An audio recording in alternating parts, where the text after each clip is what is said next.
Good afternoon. It's Sam with Zamma Moldings again.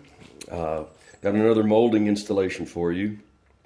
What I'm looking at this time is I'm still using my 3/4 inch oak that I've used in the past, and I'm going to be installing an MPR, a multi-purpose reducer, and it is a flush mount to go with this 3/4 inch floor.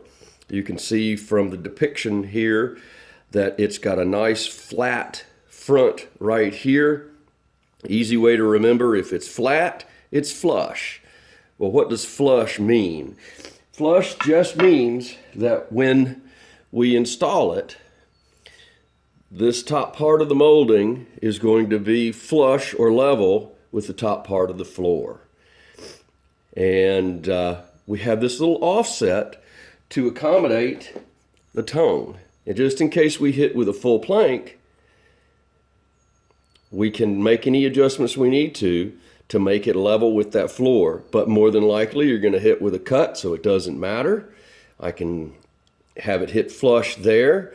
Front, sides, no matter what part of this, because I've got that slight offset, it's going to allow me to maneuver this to make sure that I don't have any overwood either on the molding or on the wood floor itself. There is a little bit of a confusion about the tongue and groove system and why we do not have it on our molding. What we've actually done is we've taken a piece of wood, we've put a groove in it, and we've taken the bottom part of that groove off. Basically what that groove, the tongue and groove system does is act as a positioning tool. So when they're put together, we've got a level surface. So you could imagine trying to put together pieces without any kind of tool, positioning device, and it becomes a rather difficult task time and time again to hit that just right. So that's what your tongue and groove are for. But again, when we're installing our molding, it's going to be flush, and it doesn't matter which side that we hit, we're going to be able to make that finished product look as good as possible. Now, what I've got first is a situation where we're reducing it down. We're taking the 3/4 inch floor and we're going to, this instance, a vinyl flooring that's adjacent to it. Again, we talked about having the offset here. Well, what that does is allow me to just drop it right in over that existing tongue. If I hit with a full piece, I can do that, and I get a nice flush finish. If I want to glue it down, I certainly can. I can come in, get it where I want it, and pop in a few finish nails, finish that all the way out, and I've got a nice level floor, no trip points, no stumble hazards, and everything's looking very good. Our other situation on the other side of my model here, we've got carpet. Well, carpet's a little bit different. I've already cut my piece of molding, so I know the size that goes in here, and on this, because it's the groove side, I don't have to worry about any tongue sticking out. So I can use this as is. I'm not compromising any integrity by installing it with this slight offset. Again, I'm going to drop this in place. If I need to put glue down or feel like I want to put glue down, I certainly can.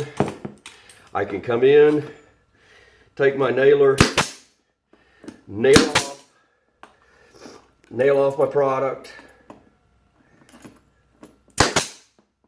And now I've already put my tack strip in. These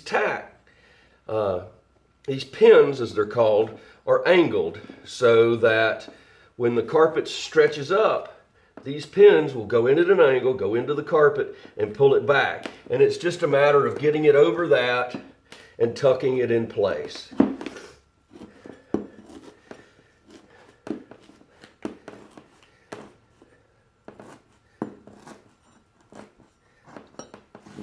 And you can see I come up with a nice finished piece. If you want to, you can come back. A lot of times I'll take a tacker, which I just happen to have a narrow crown staple here. Do that, and my carpet will be held in place, and I've got a nice finished product.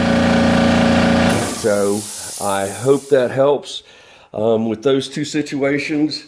You can even go further if you feel like you need to and make some modifications to your molding.